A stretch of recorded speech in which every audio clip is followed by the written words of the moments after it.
say I feel like being a receiver, it's a lot of details that you have to realize when you play the competition that is the Big Ten, one of the best conferences. I would say that competition and the ability to that will separate you. I feel like. Javon, Coach Fricky was talking to us about how you've been cross-training everywhere all the receivers have in different alignments. Just how has that enhanced your versatility and just the knowledge of the offense as a whole, being in different spots all the time? Yeah, definitely. Shout out Coach Fricky also. I love him. But I will also say, just because the way I learned receiver and how I did it was I learned all positions across. So if somebody else goes down another position, I can go to that one. So I always teach the freshmen or the young guys coming in or the transfers coming in to learn the whole offense, not just your specific position. And I say that helped me because now I feel like my advantage, a big advantage for me is my IQ and knowing where everyone should be at the same time. So I feel like knowing that can only benefit you. So that's how I teach it. Last year you were coming in as a new guy transfer. I'm wondering what it's like now that freshman transfers are coming in this season. You're kind of like someone they can look up to. What you are trying to teach them and what you've taken away from it the most. Definitely. Last year, every year for me, I always want to be a sponge. So a sponge basically means that take all the advice you can get.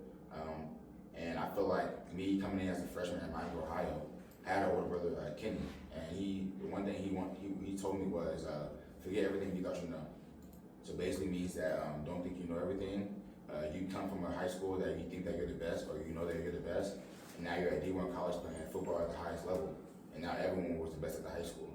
So you got to forget everything you know, be a sponge, and take every advice and take it day by day. Because you're gonna be bad days, it's gonna be some good days, but it's that day on day, and then all of a sudden it's gonna seem like overnight, but you're gonna be there. Javon, tell us about the first annual Tracy Family Football Camp.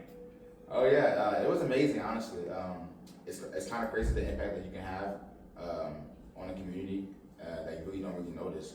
Like we understand that we was good, we're good enough and blessed enough, and to go to D1 college football, but you don't really see like everyone else that really looks up to you. So having that camp sell out in 3 days, then having to add more spots and then that sell out another day, it's really a blessing, honestly.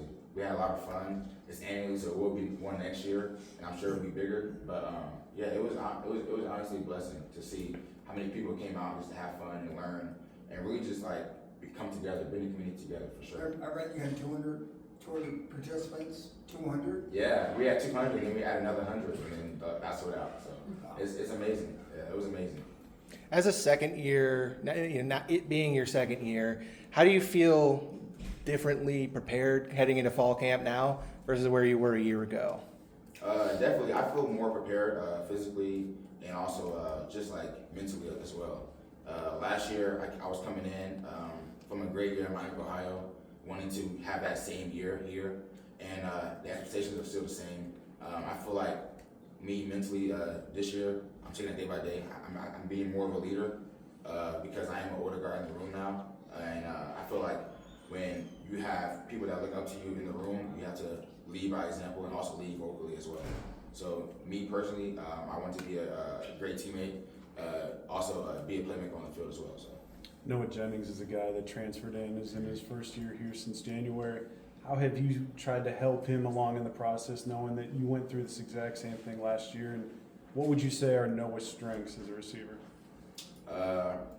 Shout out Noah for one. And then I would say for me, I've helped Noah kind of just same thing what I said about the freshman, like learn every position so then he can be more versatile in all of them because we can use him in multiple different ways. And often he's very versatile. I would say his strengths is making everything look the same. He's very good at straight line speed and also breaking off. His top breaks is very good. So I would say that's kind of his strength for me. And then he catches everything. You know, I trust the ball well. He's a very complete receiver. Who are some of your favorite receivers to study? I would say my all-time favorite receiver to study is Devontae Adams. I like Puka Nacua, Justin Jefferson, Javon Tracy. You did go through the wide receiver coach transition here this year. Are there different things that Coach Fricky is emphasizing that are kind of a newer or different approach?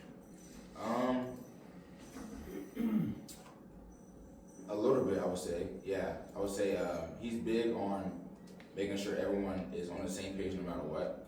So whether he has he has to add in a meeting one day, or he has to be better in a certain aspect. He always asks us every week or every 2 weeks, what can he do better on? So he's kind of he's always like he's very like player reflective.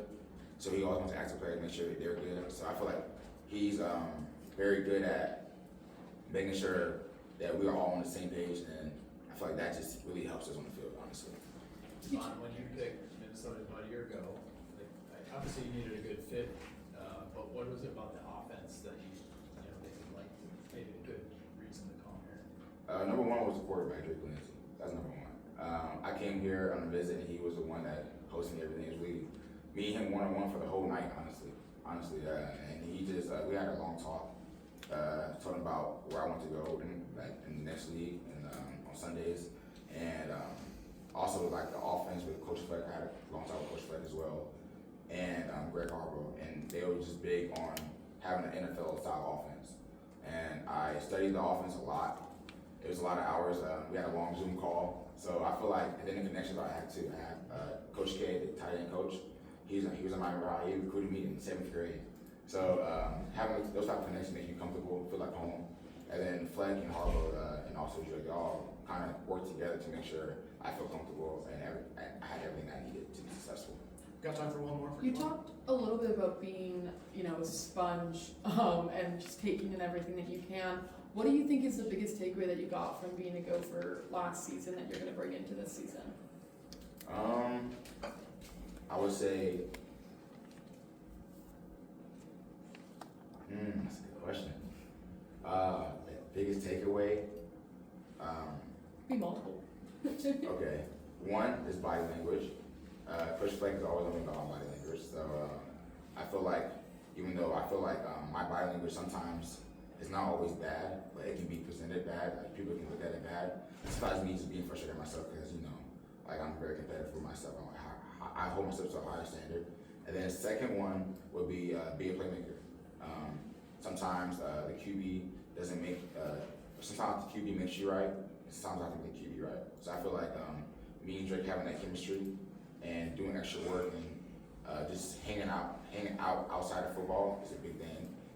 I didn't do that at my last school. So Fleck and Harbaugh always want us about being together and hanging out. And I feel like that's just bringing the chemistry together with the whole offense. All right. Thanks, Javon. Thank you, guys. Thank you.